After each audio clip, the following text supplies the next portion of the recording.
mga kauturan, kung mamati ka sa ila sugilanon silingko, masyado katag. It is very apparent nga si Mikey Arroyo nagabinutin.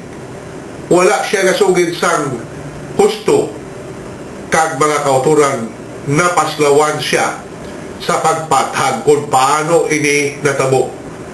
Nga ang iya manggad sa malipot lang nga mga tinuig, madasig ini nga naghabok, madasig ini nga nagdako.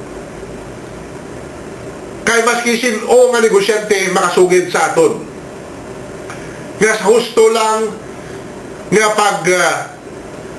padalagan sa negosyo, dako na gid na nga saka mga 5-6% ang imo gitawag portfolio, ang imo nga manggad.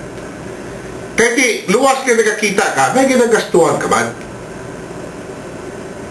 So kung nakakita ka, nagagasto ka, nagadako ang imo kita, nagadako man ang imo gasto.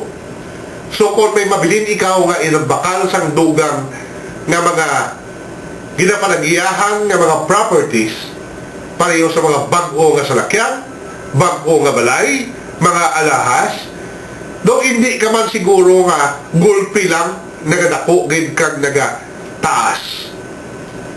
So sa ginsiling ko, kung inyo lang pamatian, inyo lang tawag ini nga video sa YouTube. Sa ginsiling ko, pangitao nyo lang sa search sa YouTube, Winnie Monsod, Mikey Arroyo. Makita mo nga nagapanghilaw-hilaw, nagapinilo ang dila ni Congressman Mikey Arroyo, kaya daw hindi niya masabat. Hindi niya masabat. Hindi nga daw, hindi niya gid masabat ang mga pagliso-liso sa iya, ang pag-cross-examine sa iya ni Profesora Winnie Monsod. Dakop siya sa iya kapag binuting.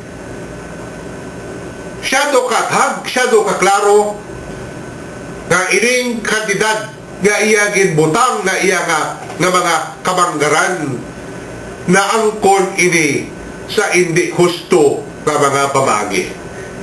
Kaglaban-laban mga kauturan na tigayon ini pinaagi sa ginatawag plunder. Amo ini ka samtang lantaw ako kag nagapamati sa ila sugilanon. Nakasulod sa akon paminsaron mga kauturan, kung ginsuka naton si alay Pangulong Joseph Erap Estrada, bangod man sa ginapapihan kag inkabig naton, lapnagod man nga pagpangurakot, lapnagod man nga plunder ang pagbabanggan sa iya kaugalingon, samtang ara siya sa Malacanang bilang Pangulo sa Pilipinas. Sa siniiya nga tinion, masyado kathag nga ining si Congressman Mikey Arroyo, gingamit niya ang iyang pwesto, hindi bilang congressman. Kaya madamo ako sa naibaluhan nga congressman na wala man niya makaangkon sa kapareho kapag manggaranon.